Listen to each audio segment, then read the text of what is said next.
la leyenda de Juana Díaz. Born in the late 17th century, in 1675 was Juana Díaz in a place called El Capitanejo, al lado del River Caguas. El Capitanejo, near the River Caguas. Caguas was a Taino chief who fought till there was no more fighting. And this beautiful Afro-Taina had lost her mother, not only born into bondage, lost her mother in childbirth and her father at 10 years old to dengue fever. But she wouldn't stay in chains. Learning from her Yoruban parents and Afro-Taino from the Otuao tribe, learning from them how to sculpt and how to paint, she became an entrepreneur. By the time she was 14, she paid her own freedom.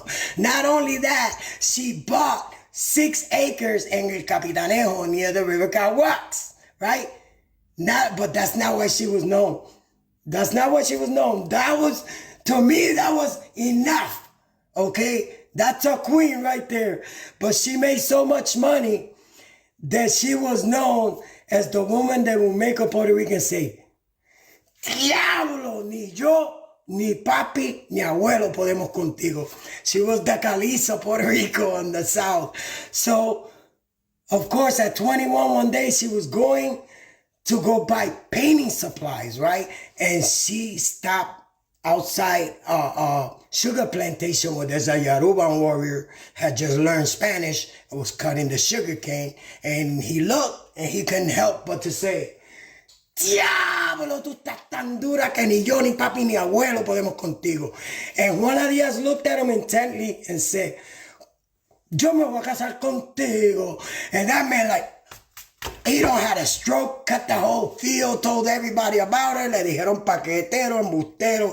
And the next day,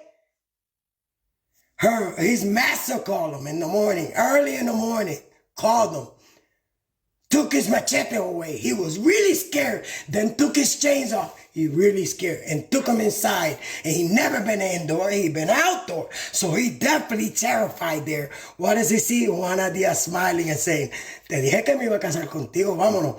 And this beautiful man, I can only imagine. Juana Díaz took him. They were married in 2 days and very happy. But that's not the only thing they did together. One morning on the 23rd, it was Sunday, on the 23rd of January of 1695, her beautiful Yoruba husband had gone to buy her painting and sculpting supplies to Coamo, and her neighbors had come together because it was Sunday to go to church, and sadly they saw her unalive and a Spanish soldier, a conquistador, running out the back.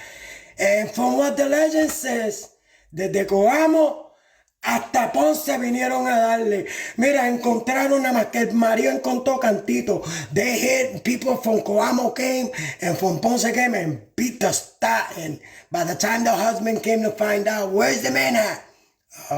We left. I think that's a finger we left for you. And that's the history of Juana Díaz.